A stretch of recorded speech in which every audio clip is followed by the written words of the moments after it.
Complaint discuss कर रहे थे हम। तो कंप्लेंट क्या होती है?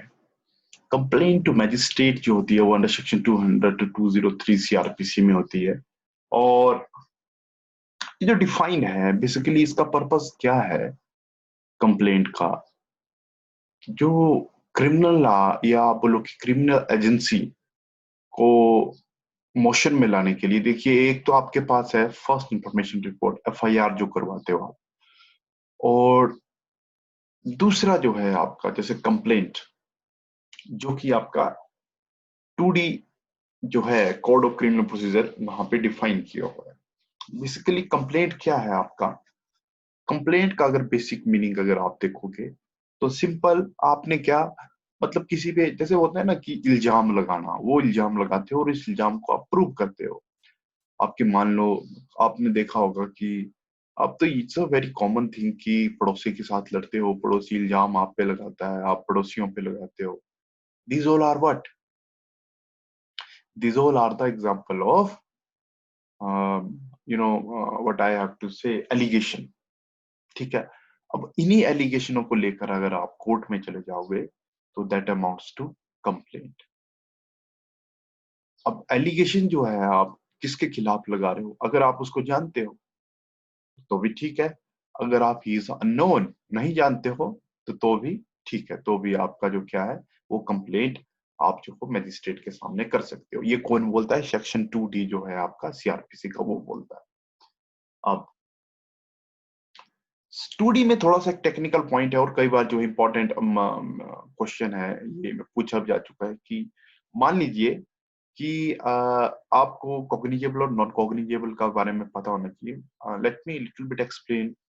Cognizable offences are those offences in which the all police has a right to take a cognizance without the prior permission of the concerned judicial magistrate। मतलब बिना जुडिशियल मजिस्ट्रेट की परमिशन के पुलिस जो है वो कॉग्निजेंस मतलब investigation जो है स्टार्ट कर देता है। बट नॉन कॉग्निजेबल ऑफेंसेस कौन से होते हैं? Non cognizable offences are those offences in which police can not initiate investigation without prior permission of the magistrate. ठीक है। तो ये था। तो मैं बोल रहा था कि मान लीजिए अगर पुलिस ने अपनी रिपोर्ट सबमिट की, सेक्शन 173 सीआरपीसी जो बोलते हैं ना चालान, तो मैंने इसके बारे में पूरी डिटेल वीडियो बनाई हुई है, you can go through. And अगर आपको वहां पे कोई समझ ना आए तो you can message me. I already given you the contact number, WhatsApp number. आप जो वहां पे क्वेश्चन जो भी आपके हैं वो पूछ सकते हो। तो अभी भी अगर क्लास के दौरान अगर आपको कोई क्वेश्चन है तो एंड ऑफ द क्लास आप जो है विद इन 5 to 10 मिनट आपको दिए जाएंगे, आप you can ask. So back to the topic, the committed to an basically what I am talking कि कंप्लेंट तो मैंने बता दिया आपको कि ये जो एलिगेशंस हैं इट मे बी ऑरली और रिटन, आप जो है made to the whether unknown और अ नॉन पर्सन के खिलाफ जब आप मजिस्ट्रेट के सामने देते हो उसको, तो that is your complaint. Simple meaning जिसे बोलते हैं।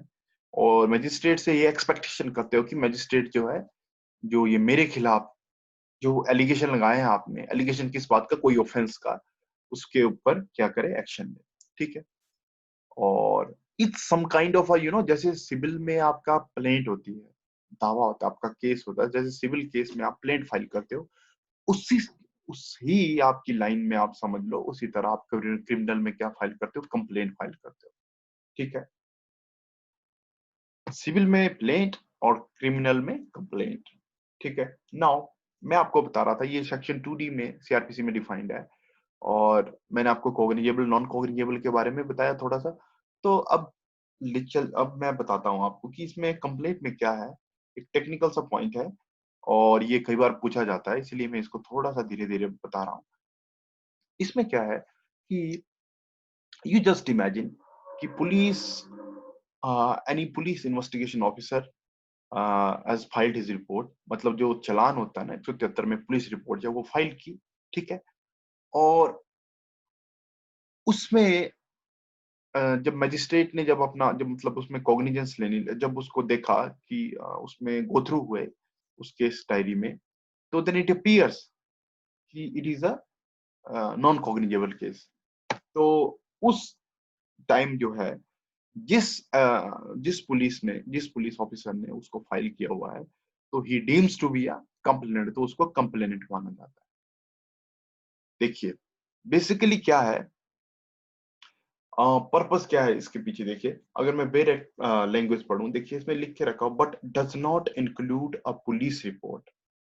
बट देखिए कंप्लेंट जो है आपकी पुलिस रिपोर्ट में इंक्लूड नहीं करती कि but if a report is made by a police officer in a case which discloses after investigation the commission of a non-cognizable offense, the same is deemed to be a complaint and the police officer the complainant। ठीक है, जो मैंने आपको बात बोली कि उसको complaint माना जाता है। जब आपका कोई कॉग्निजेबल ऑफेंस को इन्वेस्टिगेशन कर रहा है, prima facie he it appears, उसको ऐसा लगा कि अरे this is the cognizable offence, but बाद में जब उसने इन्वेस्टिगेशन कंप्लीट की तो वो क्या लगा उसको, तो then it is appears and he come to the conclusion, वो इस बात में आ गया कि ये जो है नॉन कॉग्निजेबल केस है। तो उस केस में वो क्या बन जाएगा, वो कंप्लेंट बन जाएगी और आपका क्या होगा, आप जो पुलिस वाला वो आपका कंप्लेनेंट बन जाएगा। ठीक है, ये कई बार पूछा जा चुका है इस लाइन के ऊपर बहुत सारे क्वेश्चन। देखिए this is little brief for the complaint. अब जो है कंप्लेंट आपका जो है, complaint may be sent by a post और टेलीग्राम। देखिए अगर आपने कंप्लेंट को जो है आप चाहते हो कि बाय पोस्ट या बाय टेलीग्राम, तो वैसे भी आपकी भेजी जा सकती है और वो कंप्लेंट जो है आपकी वो जो आपकी पोस्ट या टेलीग्राम उसको कंप्लेंट ट्रीट किया जाता है। ठीक है, एंड एफिडेविट, जैसे आपने कई बार सुना होगा कि मैंने हाई कोर्ट में एफिडेविट फाइल किया, मैंने हाई कोर्ट में फलाने के खिलाफ एफिडेविट फाइल किया। तो एफिडेविट क्या है, affidavit is it may also amount to a complaint. ठीक है, नाउ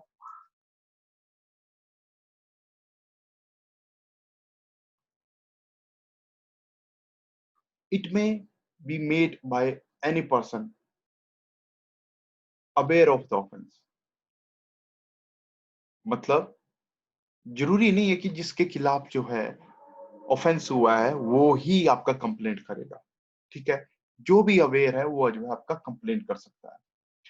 बट जैसे सर्टेन केसेस होते हैं आपके सेक्शन 195 टू 197 इज डिफामेशन के, except in a case offences related to the marriage and defamation and offences mentioned in section 195 to 190। देखिए कौन कौन से केस में जो है कंप्लेंट जो है वो कोई खुद विक्टिम को करनी पड़ती है। वो है आपका मैरिज के केस में, डिफामेशन के केस में and offences mentioned in section 195 to 197।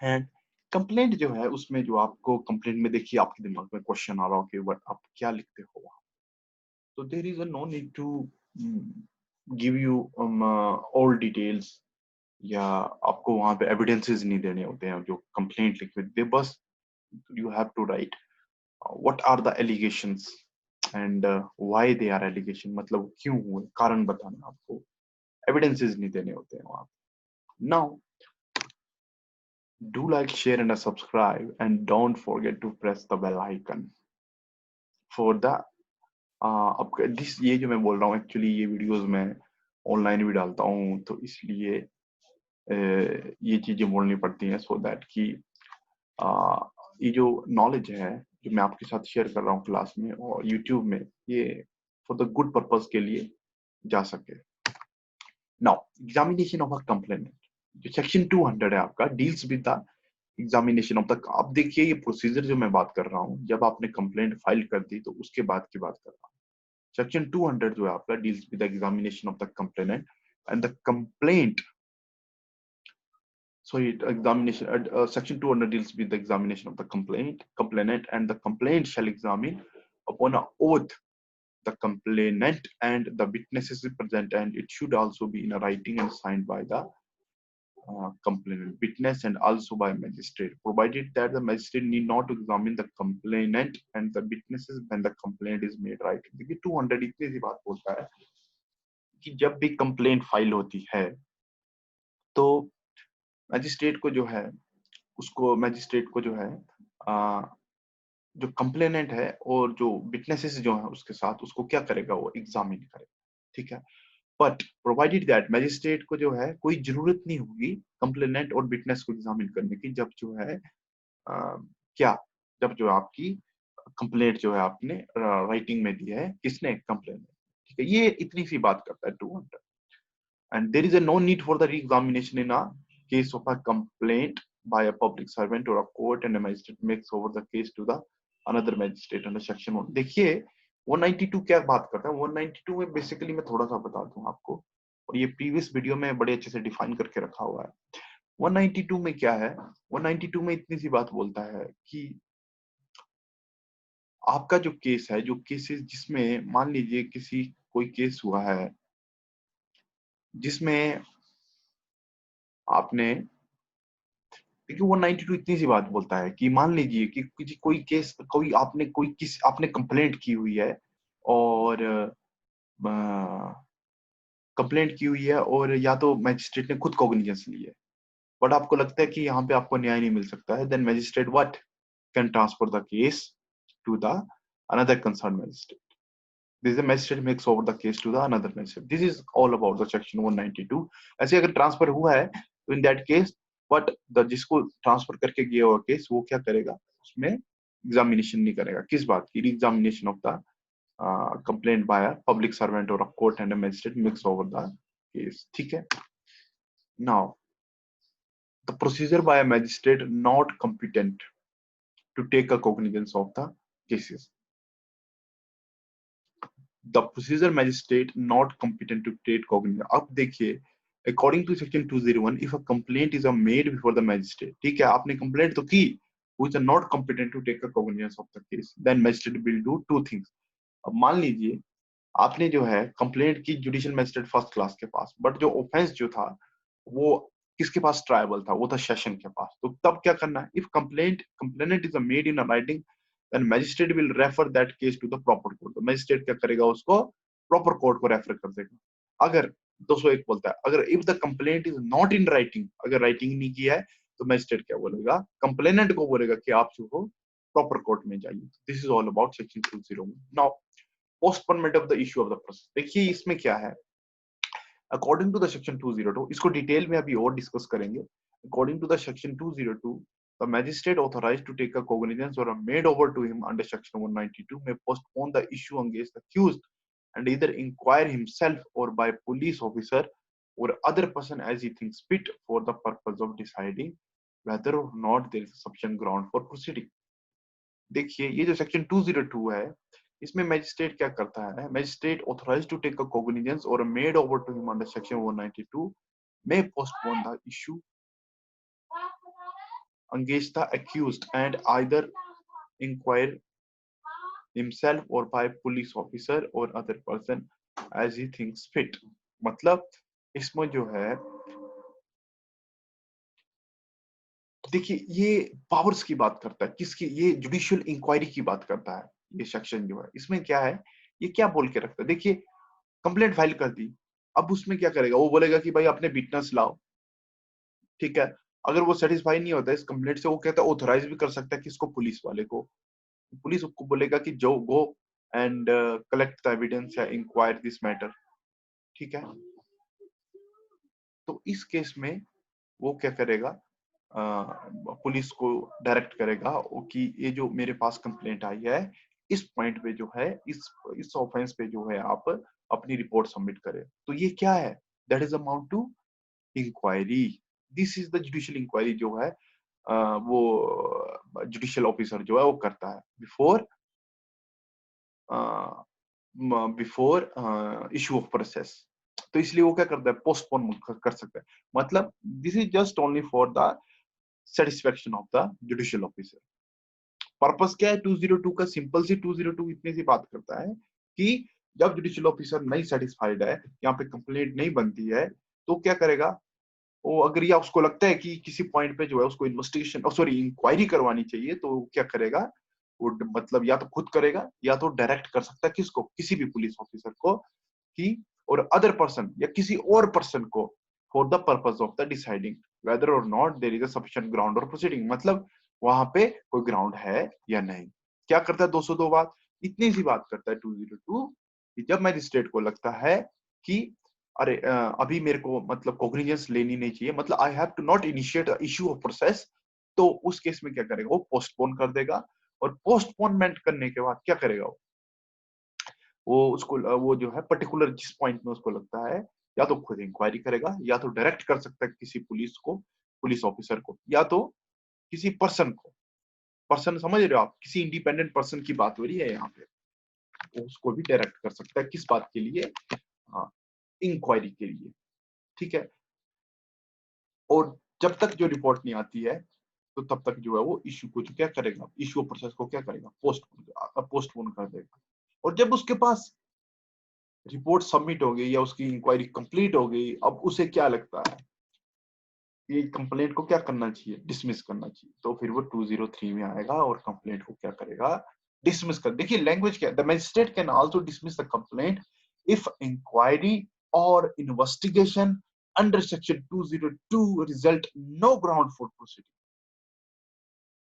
समझ रहे, नो ग्राउंड फॉर प्रोसीडिंग मतलब there is a no complaint made. इसलिए जो है प्राइमा फेसाई ऐसा लगता है after the investigation, after the inquiry, कि अरे अभी इसमें कंप्लेंट जो है नहीं चलेगी। तो ये तो था थोड़ा सा लिटिल बिट।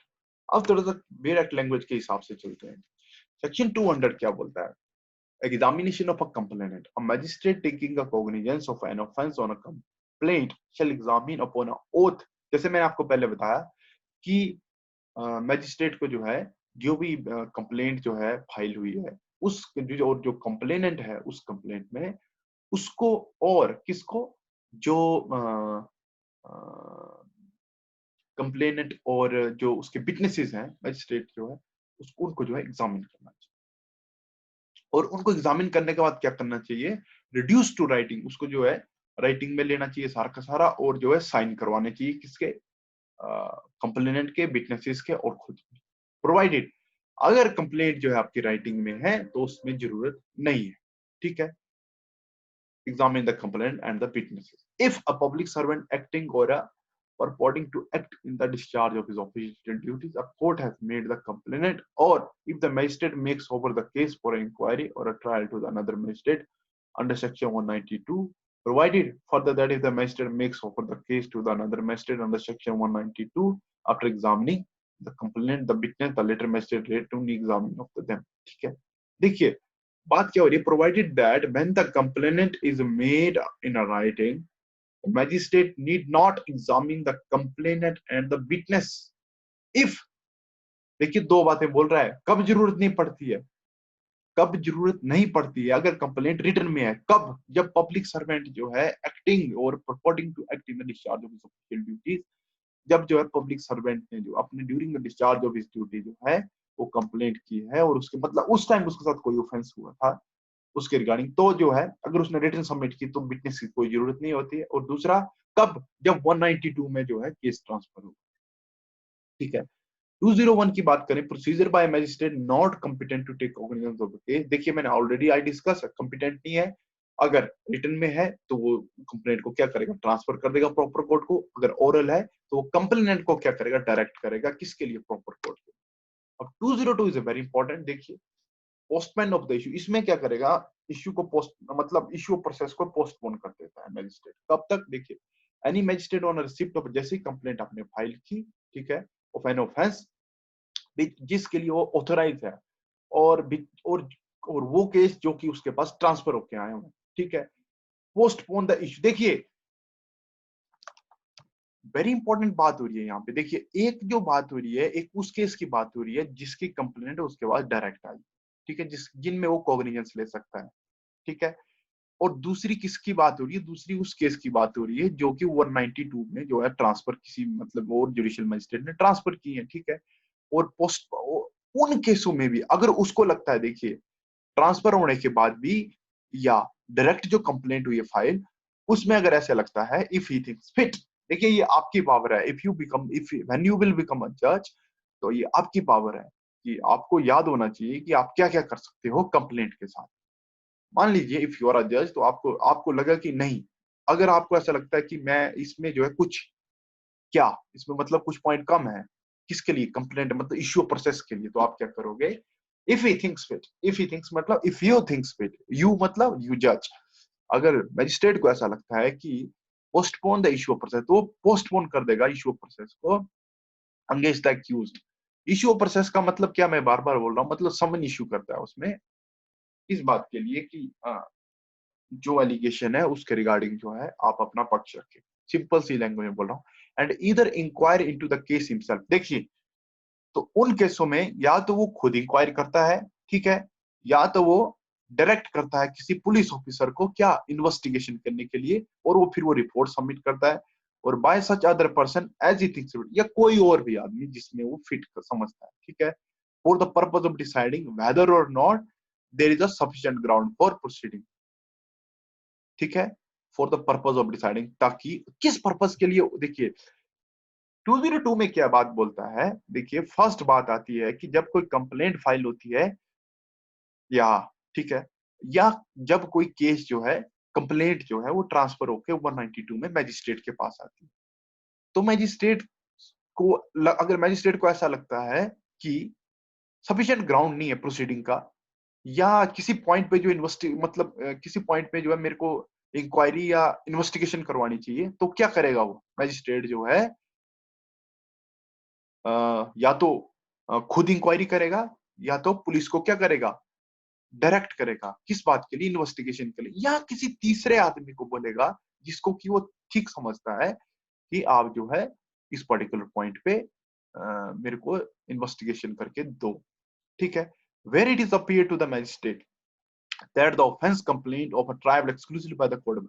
अब मान लीजिए, अब मैजिस्ट्रेट के सामने ऐसा हो गया, provided that no such direction for investigation shall. देखिए कब जो है, अब देखिए ऊपर तो उसको वास्ट पावर दे दी, किसको, मैजिस्ट्रेट को। मैजिस्ट्रेट को बहुत वास्ट पावर दे दी कि वो जो भी कंप्लेंट है उसके लिए वो 3 मोड यूज कर सकता है, या तो खुद इंक्वायरी करेगा, ठीक है, या तो पुलिस को डायरेक्ट करेगा, या तो थर्ड पर्सन को डायरेक्ट करेगा, ठीक है।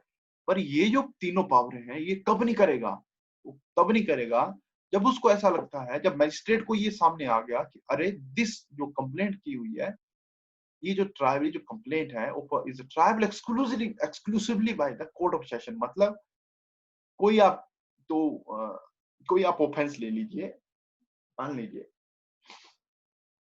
किसी मान लीजिए मर्डर के केस में कोई कंप्लेंट हुई थी, तो मैजिस्ट्रेट को ये लगा, मैजिस्ट्रेट के सामने अरे this is the session trial, तो फिर मैजिस्ट्रेट क्या करेगा, तो मैजिस्ट्रेट क्या करेगा, where the complaint has not been made by a court unless the complainant and the witness present have been examined on oath, where the complainant examined on oath under section 200, and फिर क्या करेगा, फिर वो देखिए मैं क्या बोल रहा था, where it appear to the magistrate that the offense जो है complaint of is a tribal exclusive with the court of session, या where the complaint has not been made by a court unless the complainant and the witness present have been examined on an oath under section 2। तो court क्या करेगा,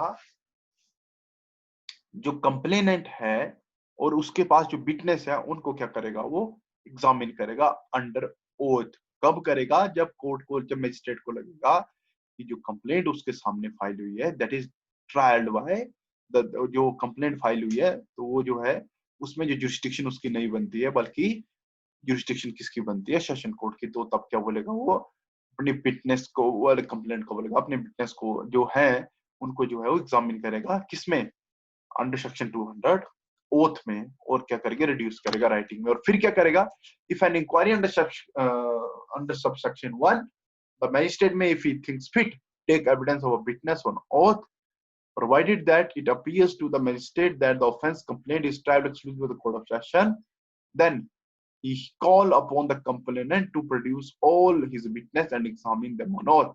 देखिए, तो क्या देखिए, if an inquiry under subsection 1, अब देखिए जो मैं बात बोल रहा था कि जो सब जो हमने पीछे बात की कि अब जब मैजिस्ट्रेट को ये लगा कि ये जो कंप्लेंट मेरे सामने की हुई है this offence is a duly tried, मतलब ये जो है सेशन की जुरिस्डिक्शन बनती है, तो वो क्या करेगा, जो एविडेंस है, जो उसके पास जो प्रेजेंट विटनेस है कंप्लेंट की, उसको एग्जामिन करेगा और ओनोथ करेगा, और provided that if it appears to the magistrate that the offense complaint of the travel exclusively with the court of session, तो फिर वो उसको कंप्लेनेंट को बोलेगा कि अपने सारे विटनेस ला और उन सबको क्या करेगा, वो एग्जामिन करेगा ओथ। ठीक है, इतना सा काम। क्या काम करता है मैजिस्ट्रेट? अगर मैजिस्ट्रेट के सामने कोई भी अगर केस आता है, कोई भी कंप्लेंट आती है और कंप्लेंट में लगता है कि ये सेशन ट्रायल है, तो क्या करेगा, कंप्लेंट के पास जो विटनेस प्रेजेंट है उसको एग्जामिन करता है और फिर वो बोलता है, और उस एग्जामिन करने के बाद उसको लगता है an inquiry under section 1 the magistrate may take evidence of witness on oath, तो वो क्या करेगा, उस तो वो उसको कंप्लेनेंट को बोलेगा कि तू जो है अपनी सारी की सारी विटनेस ला। ठीक है, तो उन सबको लाएगा, उनका रिड्यूस करेगा, उनको राइटिंग में एग्जामिन करेगा, किस पे, ऑन ओथ। ठीक है, if an investigation under subsection 1 is made by a person not being a police officer, he shall have for that investigation the power conferred by this code and officer in charge of police station except the power to arrest without warrant. Okay, if an investigation under subsection 1 is made by a person not being a police officer, देखिए मैं ये अब third close क्या बात करता है, third section बात करता है कि अगर जो मैं थर्ड की बात कर रहा था, देखिए थर्ड की बात क्या, एक तो खुद इंक्वायरी कर सकता है, ठीक है, दूसरी पुलिस से करवा सकता है, तीसरी किसी थर्ड पर्सन से। तो थर्ड पर्सन की यहाँ पे बात हो रही है, अगर कोई थर्ड पर्सन जो है वो इंक्वायरी कर रहा है, इफ सॉरी इन्वेस्टिगेशन कर रहा है, तो पुलिस ऑफिसर शैल हैव, उसके पास सारी पावर होती है, shall have for that investigation all the power conferred by this code. तो जो भी सीआरपीसी में जो भी पावर है, दिस कोड कौन सी सीआरपीसी, तो जो भी पावर्स है वो सारी सारी उसकी होंगी, officer in charge of police station, except arrest की पावर नहीं होगी किसके, उसके पास विदाउट वारंट। तो this is all about section 202 कि इफ एन ये बात कर रहा था कि ठीक है, 202 जो है आपका बहुत इंपॉर्टेंट सेक्शन है, इसमें बहुत सारी बातें इकट्ठे आ जाती हैं। और now 203 of dismissal of a claim if after considering the statement on oath if any of the complainant and of an investigation witnesses and the result of the inquiry or investigation under section 203 the अगर इसमें इतनी सी बात बोली है कि अगर magistrate को लगता है कि 202 की जो प्रोसीडिंग है वो सारी करने के बाद, ठीक है, मैजिस्ट्रेट को ओपिनियन है कि there is no sufficient ground for the proceeding, तो वो क्या करेगा, वो डिसमिस कर देगा। ठीक है, and in every such case he shall briefly record, और उसको जो है रीजन जो है रिकॉर्ड करना पड़ता है उसके लिए। अगर नहीं है तो वो क्या करेगा, इश्यू ऑफ प्रोसेस शुरू करेगा। ठीक है, और कंप्लेंट अगर कोई जो है कंप्लेंट ऐसी है जिसमें सेशन ट्रायल है, तो उसमें वो क्या करेगा, कमिटल कमिट कर देगा केस, किसको, सेशन को। This is all about the what about the complaint. अब देखिए इसमें जो है the word cognizance is not defined in the criminal procedure code. Basically जो है it means applying the judicial mind in a suspected commission of the offence. Chapter 14 जो CrPC का deals with the condition requisite for the initiation of the proceeding of the chapter 15 of CRPC deal with the complaint to the magistrate. This is little bit आपको थोड़ा थोड़ा याद रखना चाहिए कि किस चैप्टर में क्या देके रखा है। And what is the purpose of the, what is the meaning of the cognizance? Cognizance होता क्या है? Cognizance का सिंपल सा मीनिंग है कि अरे मैं एक जनरल सा एग्जांपल देता हूँ। आप कहीं पे रेस्ट मोड में हो, आप कहीं पे आराम कर रहे हो, ठीक है, किसी ने आवाज लगाई, ठीक है, आप एकदम से एक्टिव हो गए और आप उस आवाज की तरफ चल रहे हो। What you have done, you have taken cognizance, मतलब you have applied your mind कि someone is calling you so I have to go, तो आप गए। सिंपल वे, कंप्लेंट की मैजिस्ट्रेट के सामने, मैजिस्ट्रेट ने क्या किया, उसमें कॉग्निजेंस लिया, मैजिस्ट्रेट ने क्या किया, माइंड अप्लाई किया और कॉग्निजेंस ली। This is all about the complaint. फिर इवन दो अगर आपके पास कोई क्वेश्चन है फिर भी तो आप जो है पूछ सकते हैं। तो thank you and all students, मैं कंटिन्यूसली आपको वीडियो भेजता रहूंगा, सो प्लीज आप जो उनको गो थ्रू करिए और इनके रिगार्डिंग जो है आपके पास जो मल्टीपल चॉइस क्वेश्चन है वो आपको मेल कर दिए जाएंगे। Thank you very much for giving your time and